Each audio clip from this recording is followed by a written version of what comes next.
प्रणाम आचार्य जी।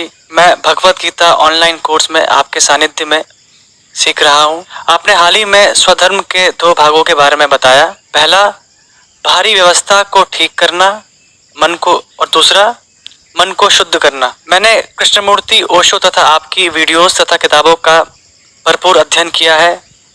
मैं विभिन्न आध्यात्मिक संस्थाओं में भी जाकर आया हूँ। एक 19 वर्षीय कॉलेजी छात्र होने के नाते अपने आध्यात्मिक प्रगति के लिए मैं और क्या प्रयास कर सकता हूँ? वही पुराना फेर जिसमें सब फंसते हैं। किनका है? मैं और क्या कर सकता हूँ। शुरुआत ही यहां से होती है। तुम जो कर आए वो कम से कम सिद्धांततः तो कुछ बुरा नहीं था। एक छोटी सी चीज ले लेते हैं। कह रहे हो मैं कृष्णमूर्ति को पढ़ चुका हूं, मैं आपको सुन चुका हूं, मैं फलानी संस्थाओं में भी घूम आ चुका हूं। अब कह रहे हो मैं और क्या करूं। किसी ने अगर कृष्णमूर्ति को वास्तव में पढ़ा हो तो क्या आप पूछेगा कि अब और क्या करूं? जिद्दू कृष्णमूर्ति को जिसने पढ़ लिया, क्या वो अब आगे पूछेगा कि और क्या करूं? पर तुम कह रहे हो मैं कृष्णमूर्ति को पढ़ाया, अब और क्या करूं? क्या प्रश्न ये होना चाहिए कि मैं और क्या करूं, या प्रश्न ये होना चाहिए कि मुझे जिद्दू कृष्णमूर्ति समझ में ही नहीं आए हैं?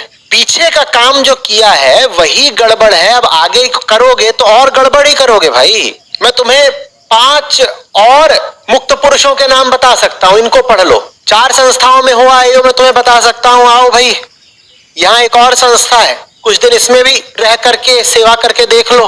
पर अगर तुम वही हो जो जिद्दू कृष्णमूर्ति को पढ़ के भी अभी उलझन में है, तो किसी और को भी पढ़ोगे तो रह तो उलझन में ही जाओगे ना।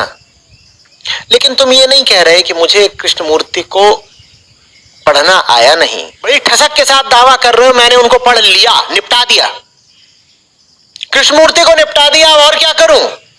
अरे तुमने उनको अगर निपटा दिया होता तो तुम भी ना निपट गए होते साथ में। हम गौर ही नहीं करते कि हम कर क्या रहे हैं। हम ज्यादा आग्रह इसी में रखते हैं कि हम और क्या करें। क्या करोगे और कर करके? कहीं लिख लेना है दीवार पे, ऐसे एक फेहरिस्त बना देनी है, रोल ऑफ ऑनर, फलाने महीने में इसको निपटा दिया, फिर इसको निपटा दिया, फिर इसको निपटा दिया, फिर इसको निपटा दिया। जीवन भर तुम दीवालें रंगते रहो अपनी उपलब्धियों से, मरते वक्त फिर भी यही सवाल पूछ रहे होगे अब और क्या करें। फिर भैंसे वाला बताएगा और क्या करें। आगे की काय पूछ रहे हो बेटा, पीछे का देखो ना। अभी तक तुमने जो किया वो कुछ किया ही नहीं है, वो सब जीरो है। तो ये मत पूछो और क्या करें। मैं कह रहा हूं अगर कृष्णमूर्ति को पसंद करते हो तो लौट के जाओ उनके पास, फिर पढ़ो। अभी तुमने उनको पढ़ा ही नहीं, अभी तुमने उनको समझा ही नहीं। अगर कह रहे हो कि मेरे वीडियोस देखते हो, देखे होते तो मैंने सैकड़ों बार ये कहा है कि ये सवाल कोई पूछे नहीं कि आगे क्या करें। तुमने मुझे भी समझा ही नहीं। आगे की बात पूछना ही निरर्थक है, पीछे कुछ काम हुआ ही नहीं है अभी तक। बिल्कुल शुरुआत से शुरुआत करो।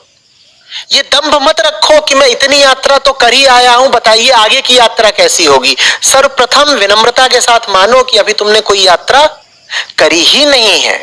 ये बड़ी घातक गलतफहमी होती है, इससे सब लोग बचें। आप कहें कि मैंने रामकृष्ण परमहंस को पढ़ लिया है, आप कहें कि मैं उपनिषद पढ़ चुका हूं, आप कहें मैं कृष्णमूर्ति पढ़ चुका हूं, रमण महर्षि पढ़ चुका हूं, और फिर आप कहें आचार्य जी मैं बड़ा परेशान हूं, तो मैं कहूंगा सबसे पहले तो अभी जो बोला उसको वापस लो। जितने अभी तुमने शब्द उचारे सबको वापस लो। न तुमने रमण महर्षि को पढ़ा है, न तुमने उपनिषदों को पढ़ा है, न कृष्णमूर्ति को पढ़ा है, तुमने किसी को नहीं पढ़ा है। उनको पढ़ने के बाद कोई परेशान रह सकता है क्या?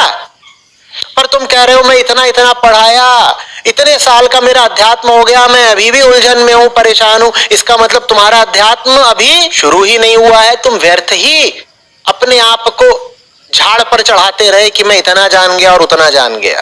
कुछ नहीं जान गए। एक अलिफ पढ़ो छुटकारा है।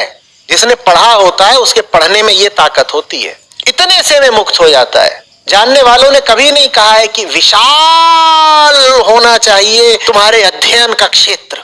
उन्होंने तो कह दिया कभी कि 2.5 आखर काफी है, कभी कह दिया बस राम काफी है, कभी कह दिया बस अलिफ काफी है। ये असर होता है, ये परिणाम होता है वास्तविक अध्ययन का। समुद्र समाना बूंद में अब कित हेरत जाई। एक बूंद भी अगर तुमने ठीक से पढ़ी होती तो उसमें समुद्र को पा जाते। और तुम कह रहे हो मैंने पूरा समुद्र पढ़ लिया फिर भी बूंद को समझ नहीं पाया।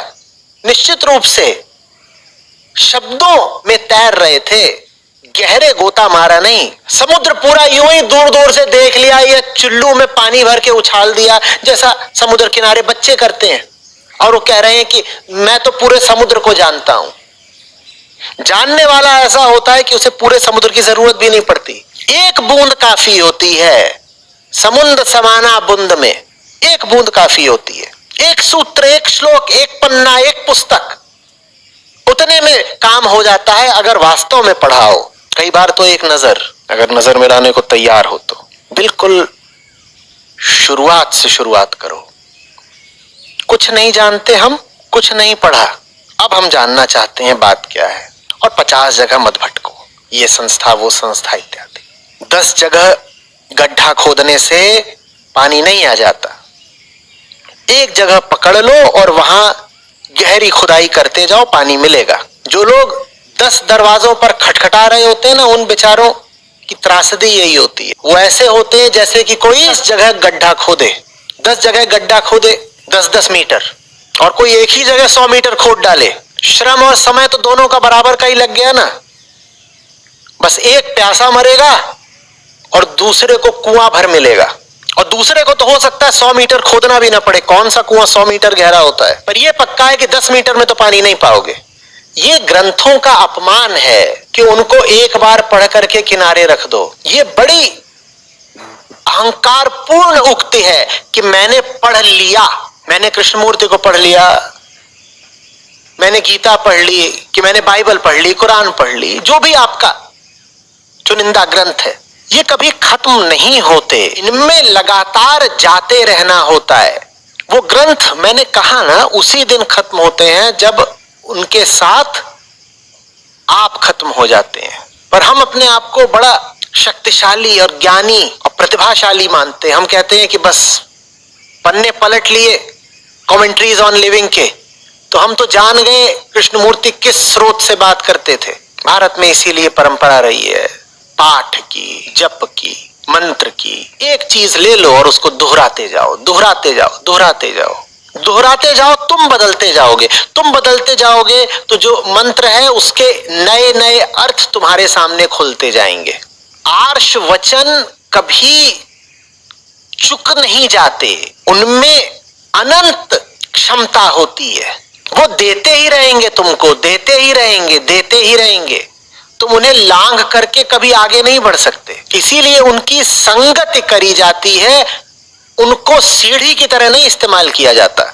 उनके साथ तो रह सकते हो, उनका अतिक्रमण नहीं कर सकते, आगे नहीं चले जाओगे उनसे, अगर वो वाकई सत्य वचन है तो। बाकी किस्सा कहानियां और इधर उधर की बातें, मैं उनकी बात नहीं कर रहा। उनको तो चाहो तो आधे घंटे में निपटा दो।